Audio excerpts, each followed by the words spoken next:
Hey guys, tonight, we step into a world of golden heat, slow water, and sandalwood smoke.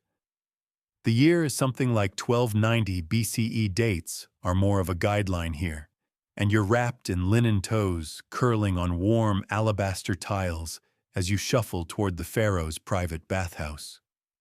Not the one for diplomats, not even the one for high priests. This one is buried deeper, scented, heavier, and quieter than any part of the palace above. The door creaks open, and it hits you. The room isn't just humid, it's perfumed like a sacred bakery. Rose oil, cinnamon resin, a pinch of desert myrrh. The Pharaoh is in the tub, already submerged up to the chin, eyes half closed. Not asleep, just meditating. Maybe. You're the royal servant on scent detail tonight, which is less about pouring bathwater and more about ensuring no mortal stink contaminates this divine steam. You pass the eucalyptus satchel under his nose. He grunts. Too sharp. You try lavender-spiked honey next.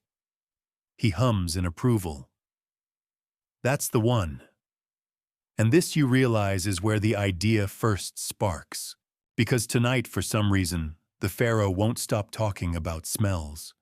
Not politics, not the stars, just smells. The scent of a storm over Thebes, the foul breath of a Macedonian envoy, the delicate reek of fermented papyrus. You know what's missing, he murmurs, eyes still closed. Scent. That burns. A perfume you can see. You're not sure if he's joking. You chuckle anyway. That soft royal grin tells you he isn't. So before you get comfortable, take a moment to like the video and subscribe, but only if you genuinely enjoy what I do here. And I'd love to know where you're tuning in from tonight. What country? What time? Tell me in the comments. Now dim the lights, maybe turn on a fan for that soft background hum, and let's ease into tonight's journey together. You walk around the tiled bathhouse, adjusting incense cones that smolder quietly in carved alabaster bowls. The heat has made the perfume oils runny. You pick up a vial of cedar amber blend, and the scent is intense, thick enough to taste. You don't say anything, but you're starting to wonder the same thing. What if perfume didn't just disappear into the air? What if it lingered longer, flickered like fire? The Pharaoh sighs dramatically and announces that humans are disgusting. This is not entirely news. But tonight, he's feeling particularly wronged by the concept of sweat. Why, he wonders, must the divine body emit such betrayal? You wisely don't answer. Instead, you note the tray, nearby slices of lotus root, dipped in fig syrup, and 2 jars. One filled with beeswax, one with ground frankincense. The Pharaoh hasn't touched them yet. He rarely eats in the bathhouse. But he always wants the jars there, his version of a creative snack, perhaps. It's late when he finally gets out of the water, skin shimmering with oil, and walks barefoot over the mosaic floor. You wrap him in linen. You dab behind his ears. He stops, suddenly turns to you and says, "Tomorrow we find a way to burn beauty." This would be weird coming from anyone else. But when a man builds tombs bigger than your city, you don't question his hobbies. You just nod, bow, and start calculating how many perfumers you'll need before dawn. Back in your sleeping quarters, which is really just a curtained alcove behind the second garden, you stare at the ceiling and wonder what just happened. Did the Pharaoh just invent something? A new religious rite, a luxury item, a new way to make the palace smell even more intimidating? Historians still argue whether scented candles as we know them were ever truly invented in ancient Egypt, or whether the Pharaoh just expanded on earlier oil lamp practices. Either way, tonight was the pivot. The idea had landed. And here's a fun fringe detail: some translations of bathhouse records refer to this Pharaoh as he of the fragrant flame, though it could also mean he who burns budget. Ancient scribes were shady like that. You finally drift off to sleep, brain swimming with smells, not knowing that tomorrow you'll be up to your elbows in melted wax, flower petals, and political intrigue. The sun barely crests over the palace walls when you're summoned to the court of fragrant affairs. No, it's not a real court, not yet. But that's what the Pharaoh is calling it this morning. You rub sleep from your eyes, toss on your least wrinkled linen, and stumble into a side chamber that smells like a spice merchant exploded inside it. You're not alone. 6 perfumers, each with their own ego and elaborate beard braids, are already present, hunched over trays of raw ingredients. Rose petals, cardamom pods, sandalwood curls, and something that might be powdered ostrich toenail. One of them is stirring a copper pot over a charcoal flame, mumbling about layered aroma release. You try to breathe through your mouth. The Pharaoh enters like he's about to perform a play. Linen robes, lapis necklace, and a glint in his eye that says he hasn't slept much. We begin today, he announces, a quest to liberate the nose from the tyranny of fleeting smells. No one knows what that means, but it sounds profound enough to clap politely. It's a common misconception that ancient Egypt stank.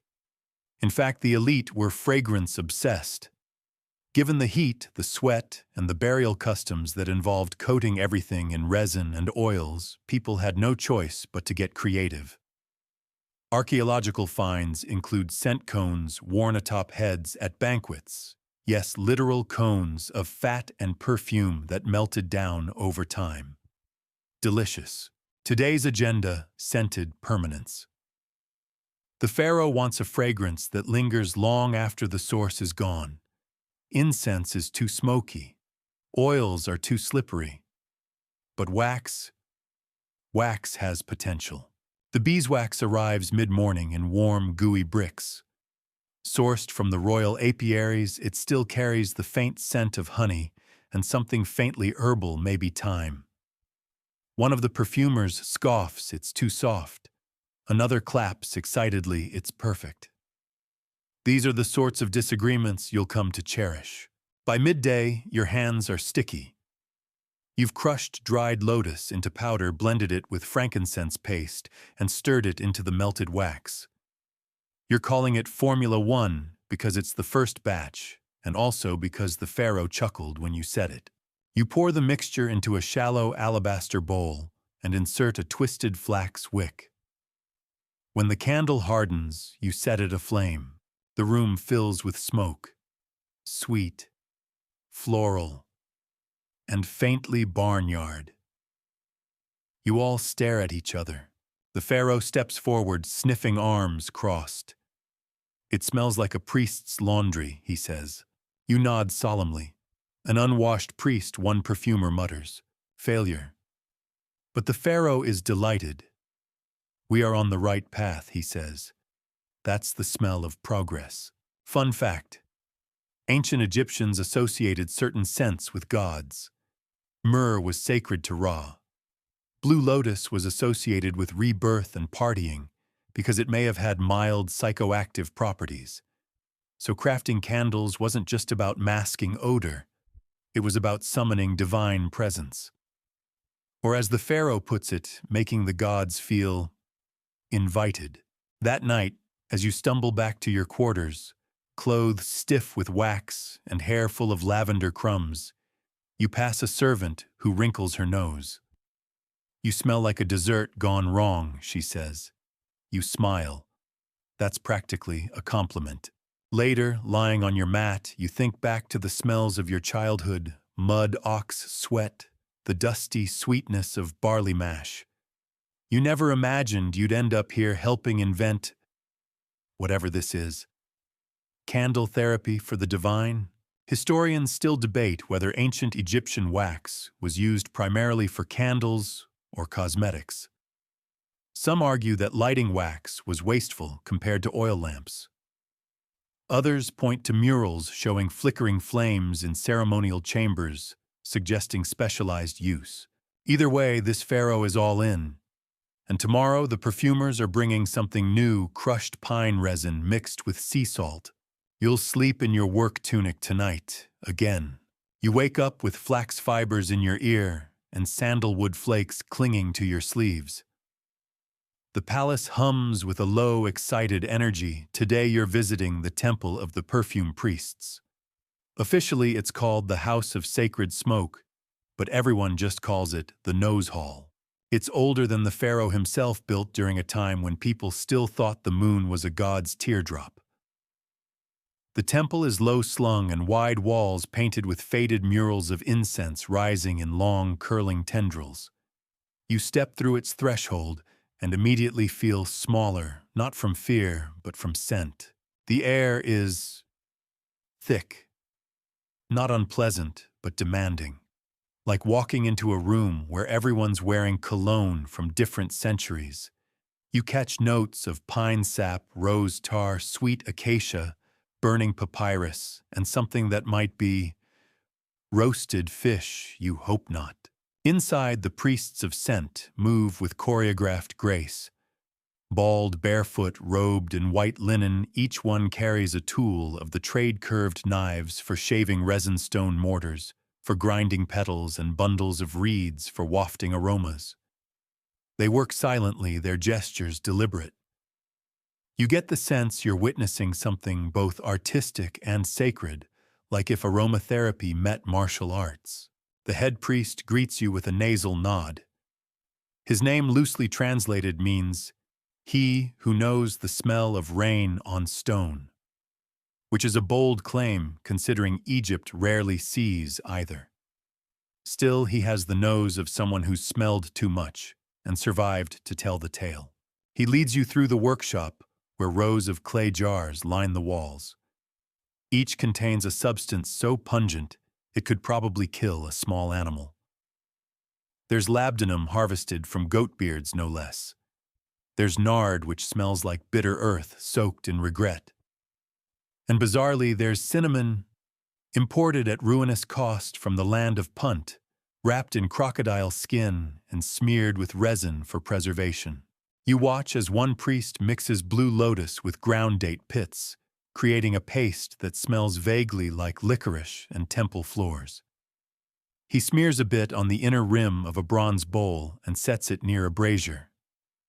As the heat rises, the paste begins to sizzle and release an aroma that's soft, warm, and oddly familiar, like a memory you didn't know you had. Smell is memory. The head priest says suddenly, as if reading your thoughts. We mix not for the nose, but for the soul. The pharaoh, of course, has no time for metaphysics today.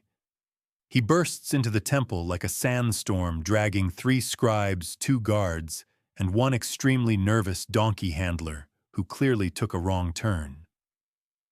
We need a bass note that doesn't smell like burned sandals, he says, without preamble.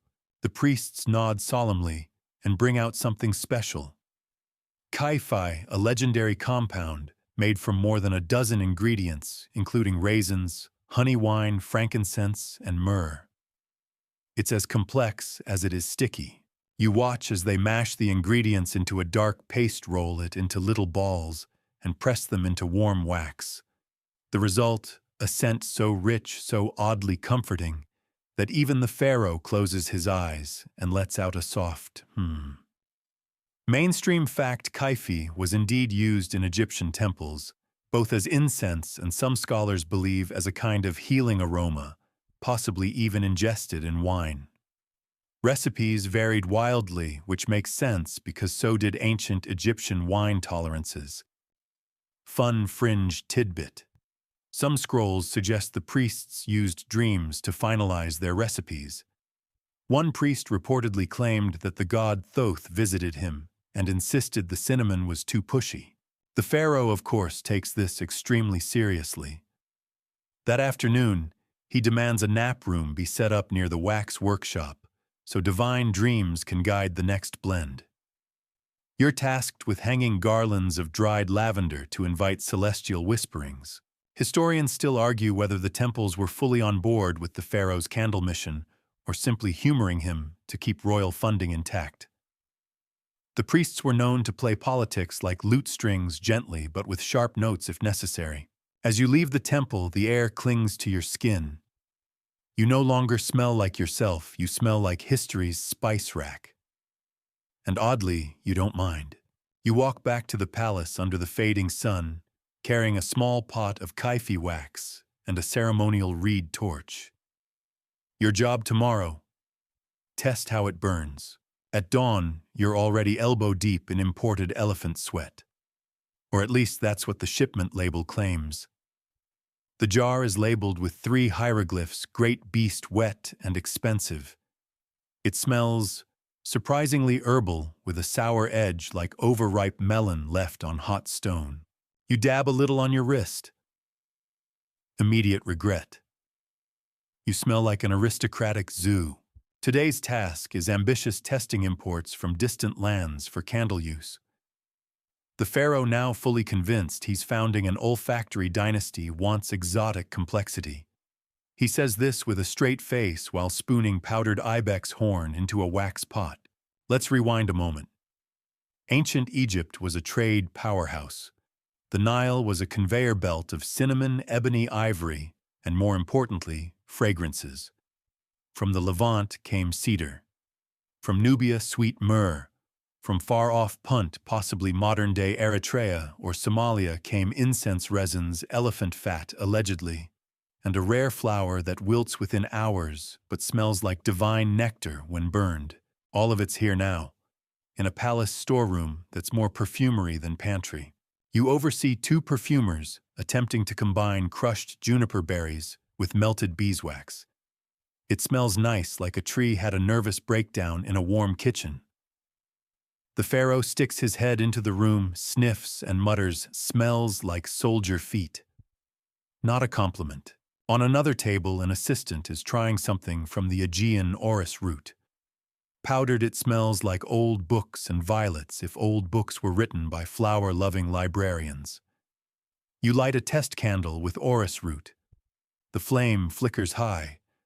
The scent, clean, soft, melancholy. It fills the room like a memory of someone who left their sandal behind. The Pharaoh nods. "That's better," he says. "Less barnyard. More thoughtful." One bold perfumer tries an audacious blend: elephant sweat, papyrus, ash, date syrup, and saffron. It burns so thick the windows fog up. Someone coughs. Another giggles uncontrollably. "Put it out," the Pharaoh says, waving his sleeve. It smells like a drunk priest fell into a scroll fire. The worst part: that candle wins the day. It's confusing, yes, but undeniably memorable. The Pharaoh scribbles something on a wax tablet. You peek over his shoulder. Name it Sunset at Karnak. Add mint. Quirky fact of the day: one import that fascinates the Pharaoh is bitumen, a sticky tar-like substance. Used for everything from mummification to waterproofing sandals, he wants to know if it can hold a scent like a memory holds pain. You try to suggest something more poetic, but he waves you off. You melt a little bitumen into wax. The candle smells like burning regret, or possibly burnt lentils. The Pharaoh hates it. That's the smell of tax collection, he says. Historians still debate which of these imported substances made it into actual Egyptian candle use, if indeed these were candles as we know them. Some scholars argue what the Pharaoh is inventing is closer to a proto-aromatic lamp. Others insist the presence of flax wicks, beeswax, and perfume oils suggests true candles were at least attempted. Regardless, today's experiments are making a mark on your clothes, on your lungs, and definitely on the palace cat who wandered in, sniffed the elephant blend, and immediately ran away. By evening, your nostrils are numb. You've smelled so many things your brain refuses to categorize them. You dream in scent. You hallucinate sandalwood trees sprouting from your bed mat. And yet, even as you scrape hardened wax off your arms, you feel it, something is working. The Pharaoh's madness is beginning to take shape. Every mistake is a step toward something weirdly wonderful. Tomorrow, he announces, you'll be training your nose. You do not sleep well. You wake up to a trumpet made from a goat's horn and a summons scroll that smells vaguely of cloves. Today is nose training day. The Pharaoh, in his infinite and definitely not petty wisdom, has declared that all key candle artisans, including you, the royal wax flunky, must undergo official olfactory education. He insists that your noses are uncultured, unrefined, and possibly broken. He's not wrong. You've been surrounded by so many scents for so long that the difference between cassia and donkey sweat is starting to blur. So you're marched politely into the Hall of Scents, which the Pharaoh has converted from an old library. Scrolls have been cleared out. In their place, rows of tiny clay cups, each covered with linen, each containing a different aromatic substance. A scribe stands at the front, reading from a fresh decree. All participants must correctly identify 20 scents. The bottom 5 scorers will clean the camel stables, using only wax. You're wide awake now. The first cup smells like citrus, easy lemon balm. Second, too floral. Probably blue lotus, though it could be lavender steeped in goat milk again. Third, you recoil. That's definitely old fish. Why is that even here? The Pharaoh watches from a cushioned throne. He's sipping fermented barley water and smirking like a boy watching his cat chase its tail. He whispers something to his chief scribe, who writes furiously. You're 90% sure it's Sniff-Off Champion Scroll. And here's where it gets stranger. Halfway through the challenge, a blindfold is introduced. True scent perception, the Pharaoh says, is not about eyes. It is about trust. You tie the scratchy cloth over your eyes and reach out. The cup is warm from the sun. You inhale deeply. Cinnamon, yes. But there's something else, papyrus dried orange peel. Spiced record-keeping, you offer tentatively. The Pharaoh claps. To be fair, this isn't just a game. Ancient Egyptians took smell seriously. Doctors sniffed patients to diagnose illness. Priests used incense to purify minds before prayer. Some even believed that scents could carry messages to the gods. There are records of perfumes being worn as social signals. Each class had its own signature bouquet. Fringe Fact: one tomb painting seems to show lovers exchanging scent cones as gifts, like the world's first perfume-based dating app. Back in the hall, chaos breaks out. Someone sneezes during a particularly peppery sample, knocking over a tray of scented wax tablets. Another contestant accuses his neighbor of whispering answers. The chief priest, who's competing for fun and a free candle, accidentally sniffs the inkpot. You somehow place third. The Pharaoh awards you with a fresh linen sash and a perfumed scroll titled Olfactory Journeyman. It smells like lemon and mild pride. Historians still argue whether such nose tests existed formally, or if this is more of a ceremonial joke that spiraled out of control. Some accounts suggest royal perfumers were indeed tested, but others argue no pharaoh would have wasted good ingredients just for sport. Clearly, those historians never met your pharaoh.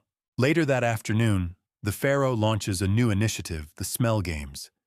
Events include blindfolded incense, balancing wax carving with scented oils, and a contest where you must describe an aroma in the style of a love poem. You nearly cry laughing when one perfumer declares a musk blend like a hippo whispering secrets into a date cake. As the sun sets, the palace smells like an overwhelmed garden. You breathe deep and realize that despite the insanity, your nose is learning. You're detecting layers, noticing decay, catching subtleties. The Pharaoh leans in close, sniffing your hair. Rosewood, he says, surprised. You nod, and regret. He grins. You think it's a quiet night. The wax has cooled. The perfumers have retired to their quarters, grumbling about lavender shortages, and the palace corridors have taken on that particular sleepy hum of frogs, distant drums, and murmuring guards. But then it happens. A crash, a shout, and the next thing you know, a lamp spills, igniting a trail of scented oil on the floor. Not a roaring fire, just a lazy flicker that curls up toward the ceiling, with all the ambition of a drowsy snake. You're first on the scene. One of the new apprentices, possibly drunk on date wine, definitely wearing 2 left sandals, tried to balance 3 alabaster bowls of melted wax and open flame and what looked suspiciously like lotus pudding. You stomp the flame out with a sand-filled rag, but something in the air has shifted. The scent. Not just of burnt wick or panic sweat. Something more. As the wax scorched, it released a fragrance unlike any you've tested, sharp at first, then oddly sweet, layered with spice and heat. It lingers like a ghost in the corridor. For a brief, transcendent moment, everyone just inhales. That says the Pharaoh who appears out of nowhere in what looks like formal sleeping robes, is it? You blink, he nods. The scent that burns. What began as a hazard becomes history. The next day, you're ordered to replicate the accident, which is harder than it sounds because no one remembers what was actually in the wax. The apprentice insists he used something purple, which narrows it down to a mere 50 temple imports. You start experimenting again. Bit by bit, you try to recreate the burn. Some batches melt too fast. Others hiss and spit like angry cobras. But the Pharaoh is patient now, borderline meditative. He spends hours watching the flames, sniffing each blend like a connoisseur sampling vineyard vintages. One of your batches, laced with cinnamon acacia gum and a dash of juniper, nearly hits the mark. The scent is rich, stable, and warm. The flame glows a soft gold, and for a second, you almost think the gods are leaning closer to listen. And then the wax bubbles over, catches on a frayed linen napkin, and you nearly set a guard's leg on fire. Again, fringe tidbit of the day. Beeswax in ancient Egypt was sometimes mixed with fig juice or resin to adjust its melting point and scent. One obscure scroll refers to sunwax, a preparation meant to store the heat and smell of the noonday sun, possibly metaphorical, possibly just bad science. The Pharaoh doesn't care. He's hooked. We will store sunlight in wax, he declares. Historians still argue about whether the Pharaoh really pursued scented candles for divine worship or just out of sheer boredom. Some say it was a symbolic gesture, a flame to represent the soul made beautiful for the afterlife. Others suggest he was just trying to outsmell Mesopotamia. One night, as the city sleeps, you conduct an unsanctioned experiment. You melt down wax from 4 failed batches, add the last of the imported saffron, and stir in dried rose petals, an indulgence to be sure. When you light it, something happens. The scent is soft, powdery warm, not overwhelming. It smells like temple prayers, like bread ovens cooling like the linen closets of well-loved grandmothers. You don't even realize the Pharaoh is behind you until he speaks. That's the one. You nearly drop the bowl. But it was just scraps. All great things, he says, begin as leftovers. The next morning, the blend is named First Light. The Pharaoh orders 50 replicas made. They'll be used in a new room, the wax chamber of the dawn. You're promoted to chief keeper of the flame, which is less dramatic than it sounds, but comes with better sandals. That night, as you lie down to sleep, your hands smell faintly of cinnamon and honey. Your clothes are stiff with wax streaks, and still the scent of that accidental candle lingers in your mind, whispering possibilities. You're awoken before sunrise by a trumpet fashioned from hollowed bone and bad decisions. One of the perfumers is yelling about divine inspiration. Another is weeping into a bowl of goat tallow. The Pharaoh. He's seated cross-legged on a pile of silk pillows in the wax chamber, holding a tablet, inscribed with what he calls recipes from the underworld. Apparently he had a dream, or a vision, or possibly indigestion from too much honeyed barley cake. Regardless, he insists the gods whispered 3 new candle blends into his sleeping ear, and naturally, you're the lucky mortal chosen to bring them to life. The first recipe, smoke of the moon's first breath. The ingredients: blue lotus resin, powdered pearls, mint water, and beeswax mixed with desert sand filtered through priestly toes. You raise a brow. The Pharaoh narrows his eyes.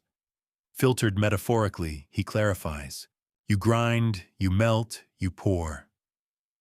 The result, a candle that burns cool and fast.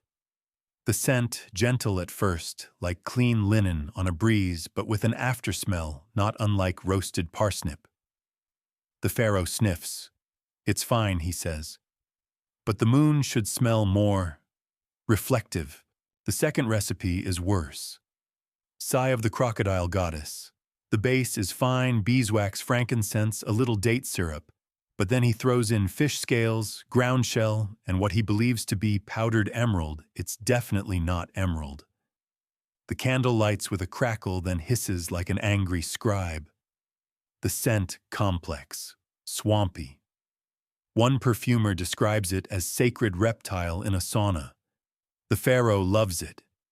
The third dream blend is most mysterious.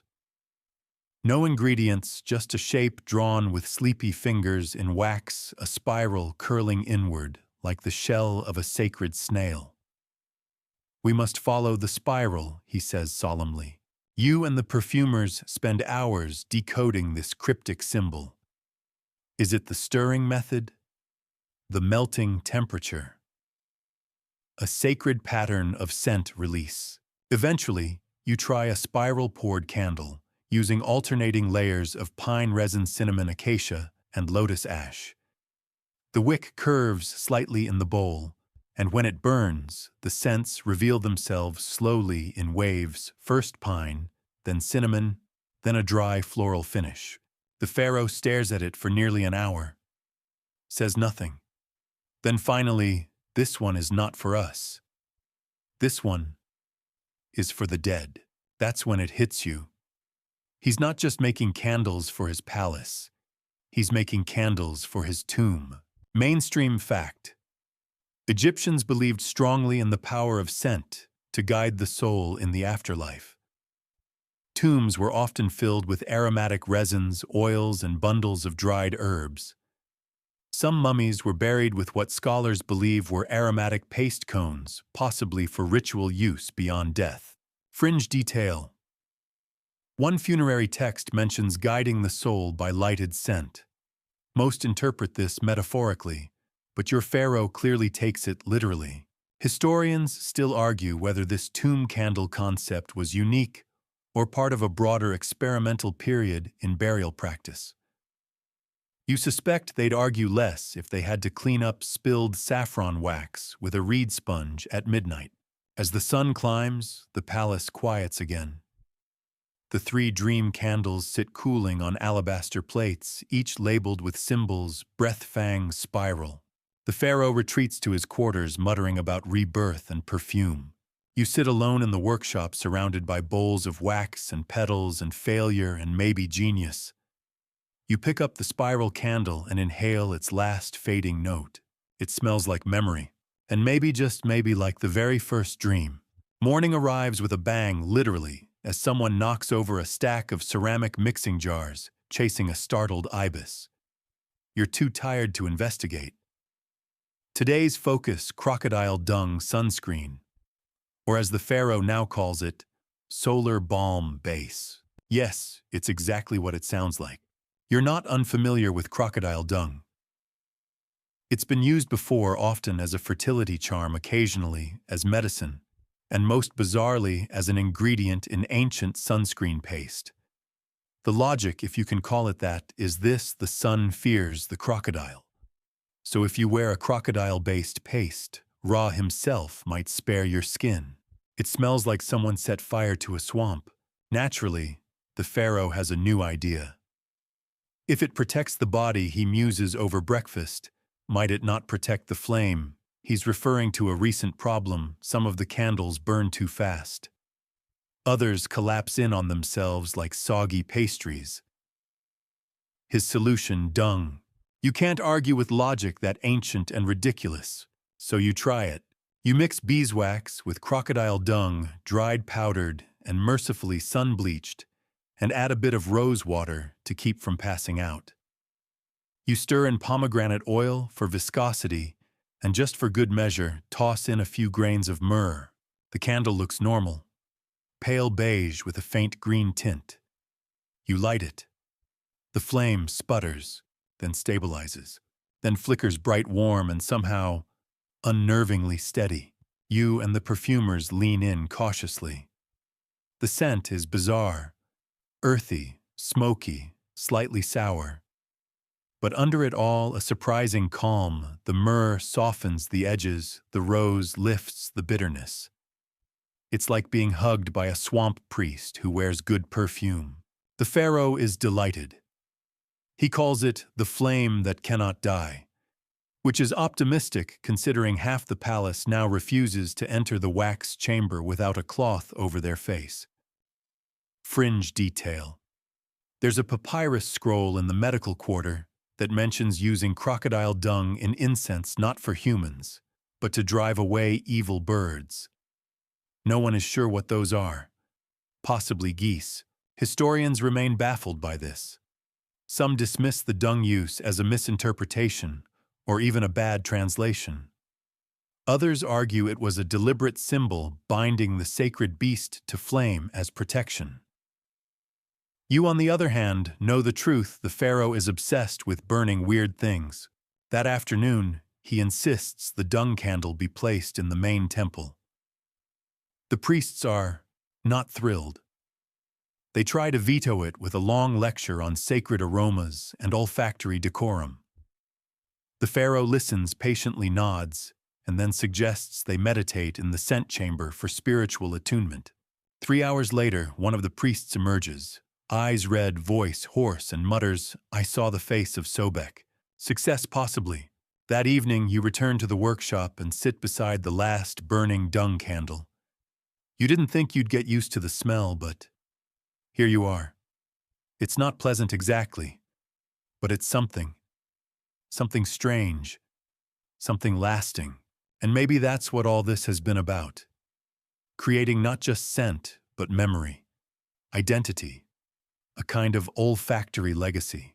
The Pharaoh walks in quietly, barefoot and thoughtful. He doesn't say anything at first, just watches the flame. Then finally, "You know what this needs." You brace yourself. "Vanilla." You blink. "What's vanilla?" He shrugs. "No idea. Dreamed it. Smelled sweet. Made me cry." You nod, write it down, and add it to the long list of imaginary ingredients you're expected to source from the void. By now, your hands are permanently scented with frankincense and beeswax. You've stopped noticing. But the temple staff certainly hasn't. Word's gotten around that the Pharaoh's candle cult is not only thriving, it's starting to interfere with actual ritual practice. Today is the tipping point. You're testing new candle blends near the temple's western altar, an area strictly reserved for offerings to Osiris, when a novice priest walks in, sees the rows of burning wax bowls, and promptly faints. His exact words, before collapsing, "The afterlife is melting." It doesn't help that one of the candles is smoking like a papyrus warehouse on fire. You rush to douse the flames, apologizing profusely. But the senior priest, a man with a voice like gravel and the patience of an irritated camel, confronts you. "These candles," he says, jabbing a wax-streaked finger toward your tray, "smell like funerary confusion." You try to explain. They're meant to enhance ritual, to guide the gods, to create an aromatic ambiance. He squints. "They smell like caramelized ibis." You realize you've lost this round. The Pharaoh, however, is unfazed. When you report the clash, he chuckles. "Offerings and burnt offerings," he says. "They've always danced close." He's now become fond of quoting himself in cryptic riddles, possibly a side effect of prolonged lavender exposure. He doubles down. Orders more tests, burns this time during temple ceremonies. The high priests protest.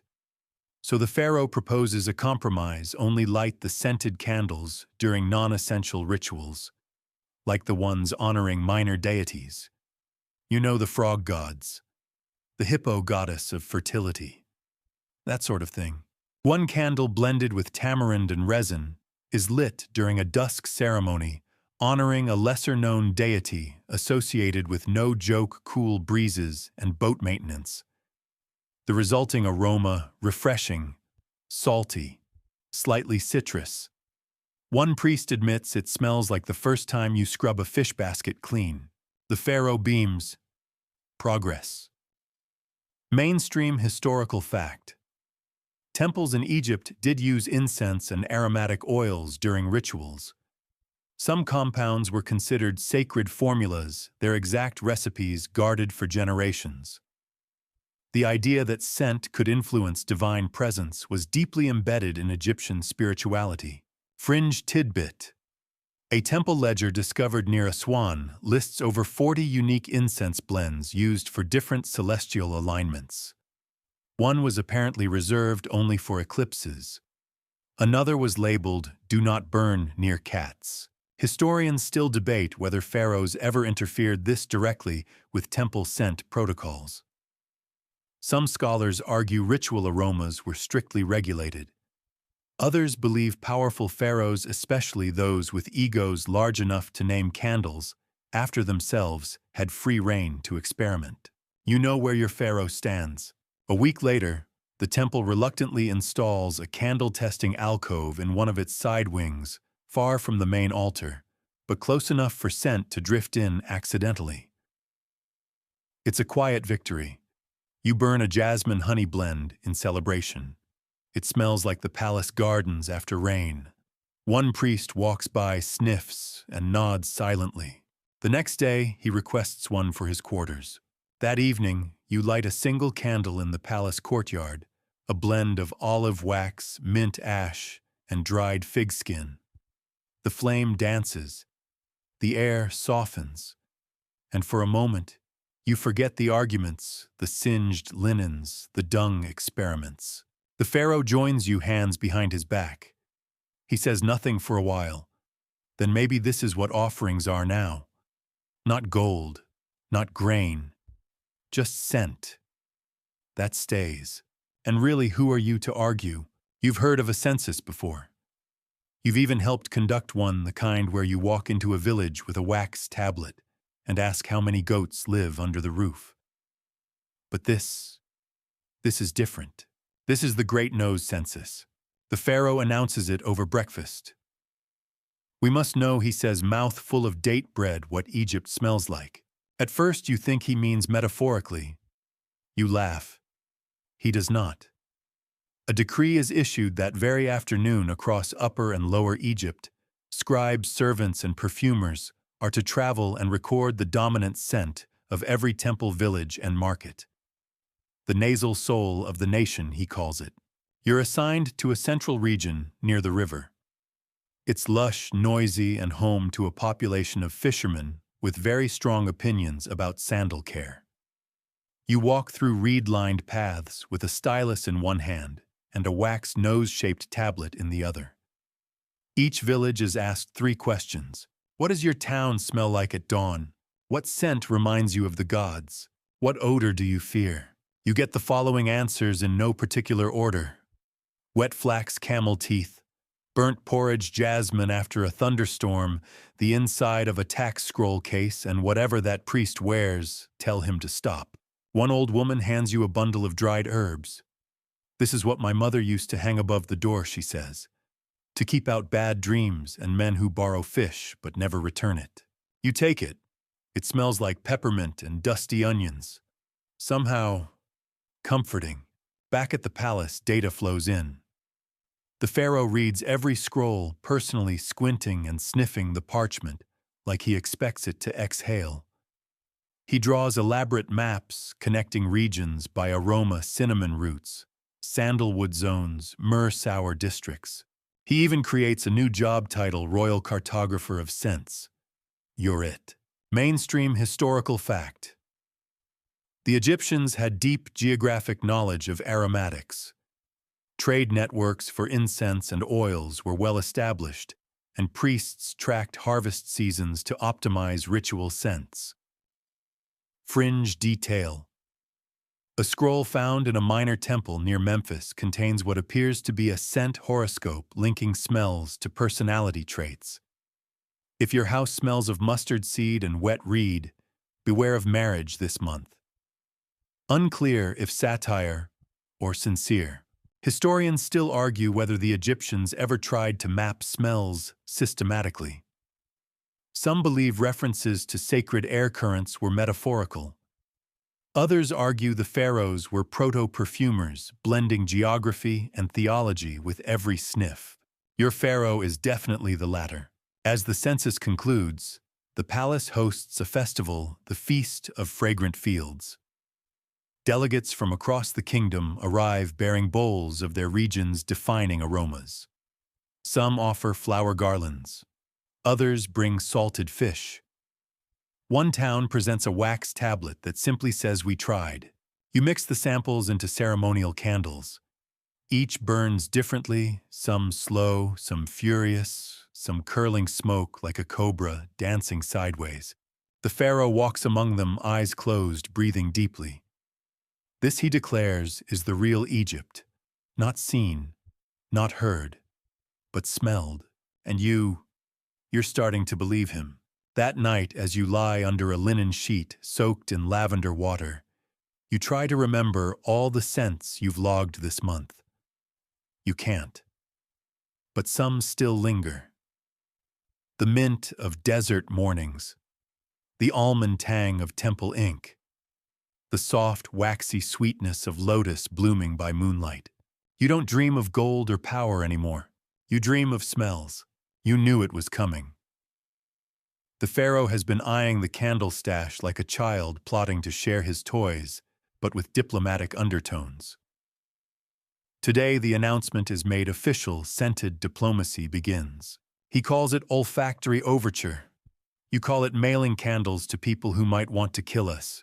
The first batch of diplomatic gifts includes a sandalwood and citrus blend for a prince in Byblos, a spiced honey and fig wax for a queen in Nubia, and most controversially, the sigh of the crocodile goddess candle for a rather irritable ruler in Hatti.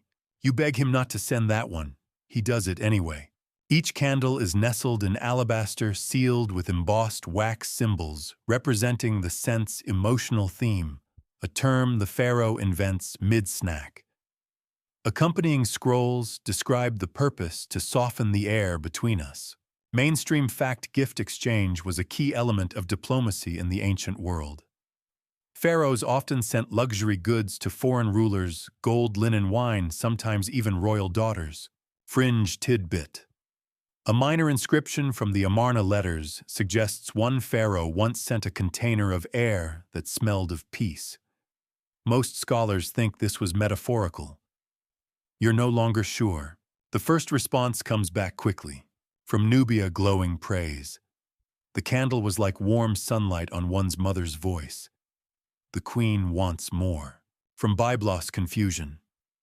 They mistook the citrus blend for temple incense and accidentally used it in a goat sacrifice.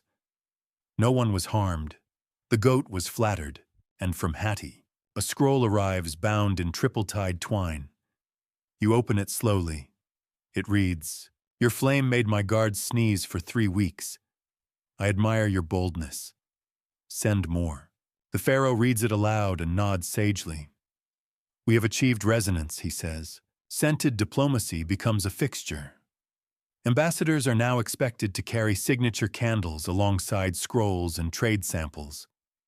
Each envoy must memorize scent notes and know when to light what for negotiations, apologies, or quiet insults.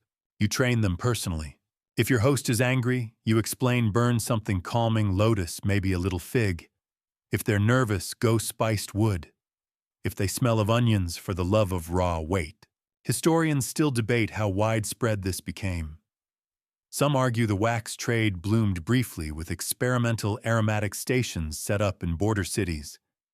Others think it was an eccentric pharaoh's passing whimsy. But in your memory, it was real. You watched the scent reach further than soldiers ever could. Past riverbanks, over dunes, across seas. A gentle smoke that speaks without words. And then one night in the quiet hush before dawn, a courier arrives. Not with a scroll, but with a candle, a gift from a ruler you've never met. A A subtle scent, vanilla and ash, sandalwood, and something elusive. The note reads, "For the Pharaoh who taught us how to speak with fire." It starts with a simple misstep, literally. One of the junior scribes rushing to deliver a scroll about cedar oil inventories slips on a patch of wax. He crashes into a table stacked with experimental candle bowls. The resulting scene is part comedy, part tragedy, and entirely slippery. The Pharaoh declares it a wax-based state emergency.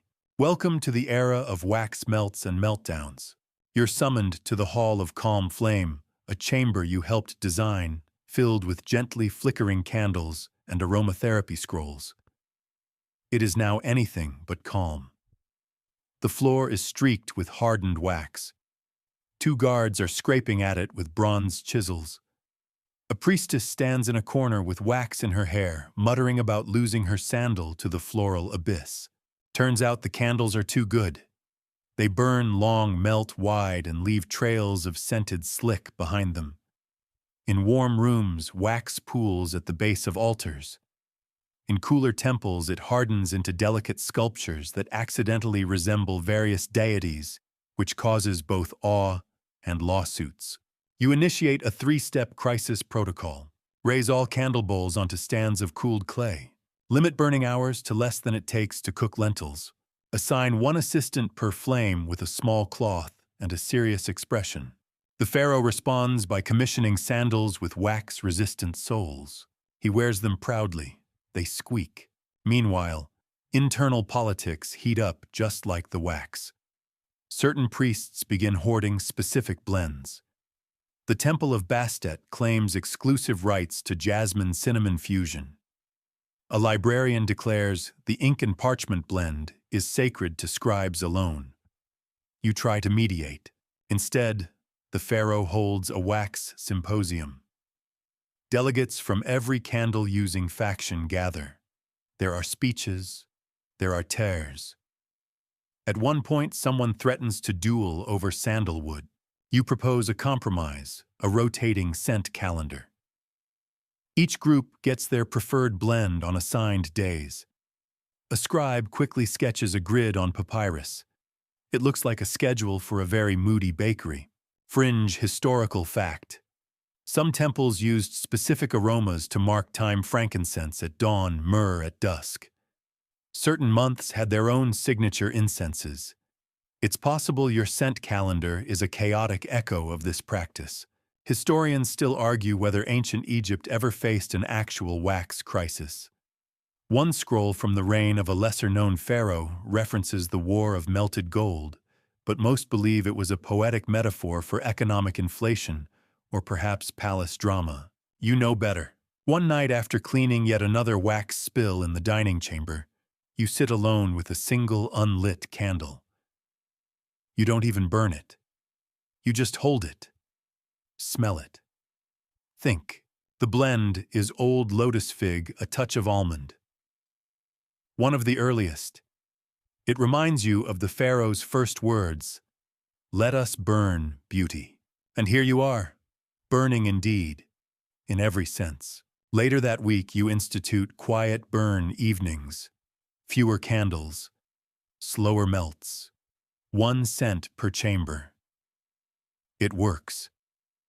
The wax stops flooding. The staff stops yelling. The cat finally returns to the temple, and you sleep a little better, with a fan blowing, and sandals by the bed, just in case. You're standing inside a pyramid, not one of the grand, already ancient pyramids out at Giza.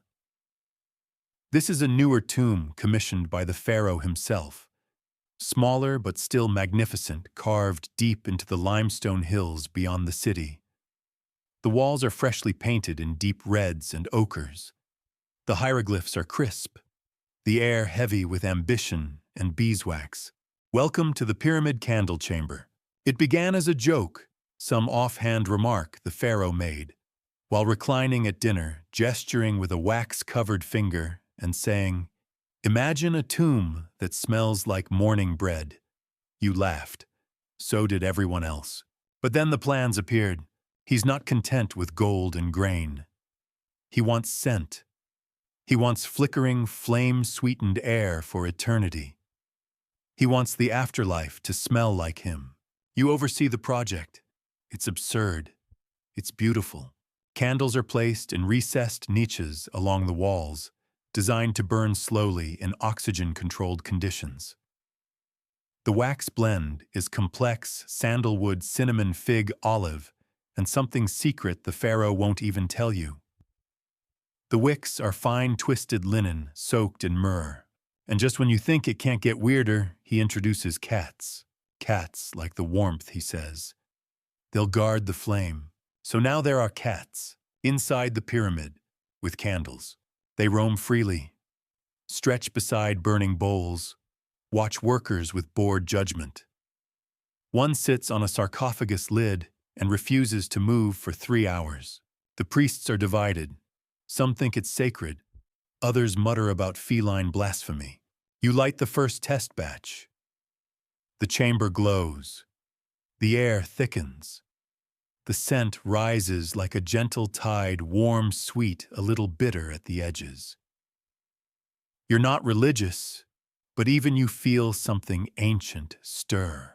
Mainstream fact tombs were often scented through resin, embalming aromatic oils, and incense offerings. Some burial chambers even had small clay vessels believed to hold perfume or protective herbs. Fringe detail.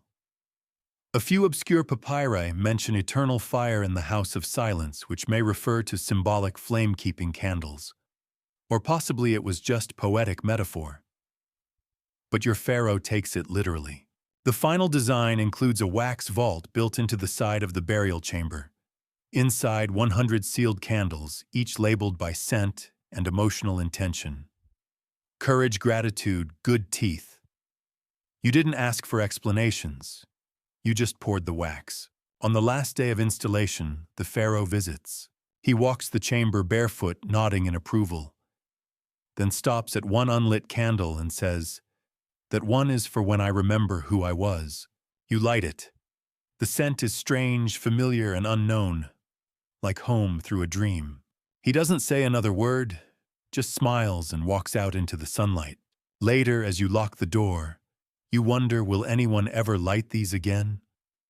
Or are they just messages to the dark glimpses of a man who wanted to be remembered, not for conquest, but for how he smelled when he laughed?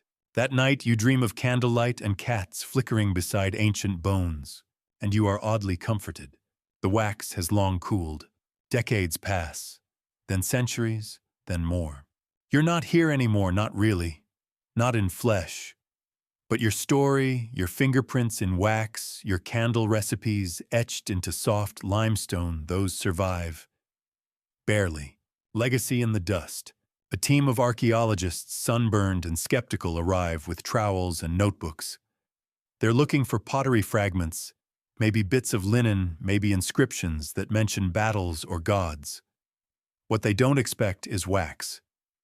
Not much of it, just a faint residue clinging to the inner lip of an alabaster bowl, hardened into a brittle amber crust. One researcher sniffs it. His colleague laughs. "Don't breathe ancient tomb goo," she says. He shrugs.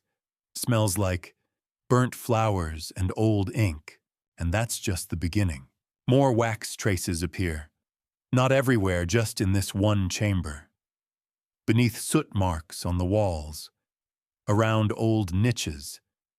One faint glyph reads, "To burn is to remember." Another, "Courage, cinnamon." The team blinks. They dig deeper. Inside a sealed clay urn, they find tiny tablets round marked with scent symbols. Some scholars think they're incense. Others suspect ritual currency. One grad student says, "These are candle tags. You guys." He scented his tomb. And suddenly Egyptology gets a little weird. Mainstream historical records had never focused on scent rituals at this level. But now there's chatter. Papers are written. Theories spiral. Was this pharaoh mad, brilliant, lonely? Was this a private passion or state-sponsored aroma politics? A faded scroll fragment is found in a secondary chamber. It contains a partial list. Candle for mornings, lotus and clay. Candle for enemies, pepper and ash. Candle for remembering fig, almond, cedar. One line reads, "I wanted the gods to smell my life." Fringe speculation explodes. A French museum installs a candle-scent recreation room. A documentary host in a beige hat sniffs a recreated crocodile goddess blend and promptly gags on live television. Internet forums erupt with fan theories. Some call the Pharaoh the first perfumer. Others dub him the olfactory king. Historians still argue. Some dismiss it all as coincidence, a wax accident misread as intent. Others insist it's proof of a forgotten sensory philosophy. But there's something else, something they don't put in journals. It's the way people linger in that chamber, the way they close their eyes, the way one archaeologist on her last day at the dig stays behind and lights a small tea candle in a tin. She doesn't know why. It just feels right. And as the flame flickers, a breeze stirs the dust. A faint scent rises, impossible, maybe imagined, maybe not. Lotus, a little cedar, and something like laughter fading into memory. So, did he really invent it? The candle, the scent, the ritual, the whole wax-laced dream. That's what they still ask scribes and scholars, priests and perfumers, thousands of years after your pharaoh's bones turned to dust beneath a cat-haunted tomb. You stand now in the middle of history, looking back, not as a worker or perfumer or keeper of the flame, but simply as a witness, as someone who saw it unfold. Let's be clear, no one can prove with absolute certainty that your pharaoh invented scented candles. Wax had existed. Flames had danced in oil bowls. Perfume had floated through temple halls since before writing found its rhythm. But combine them, blend scent and wick and wax in such intimate choreography. That was new, or if not new, then reimagined. Historians still argue. One camp believes it was coincidence that the pharaoh simply refined something others had already tried. Perhaps it was inspired by temple incense or foreign oil lamps or some obscure Nubian ritual lost to sand and silence.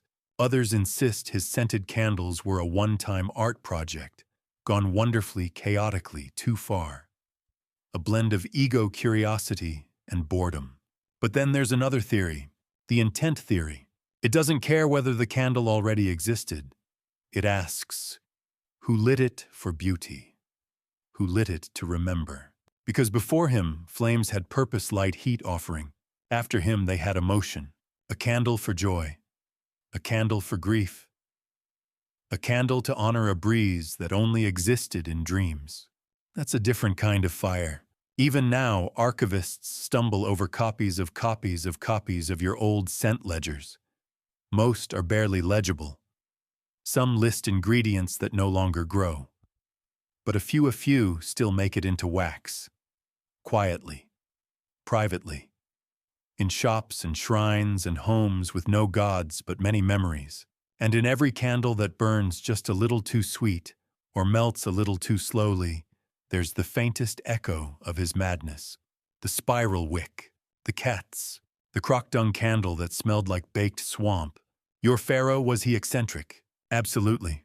But also, he was right, because now, all these centuries later, a girl in her apartment lights a candle before reading. A man burns one beside a photo of someone he misses. A priest in a mountain monastery adds rose oil to the wax because it helps his prayers linger in the silence, and none of them know his name. But the flame, it remembers.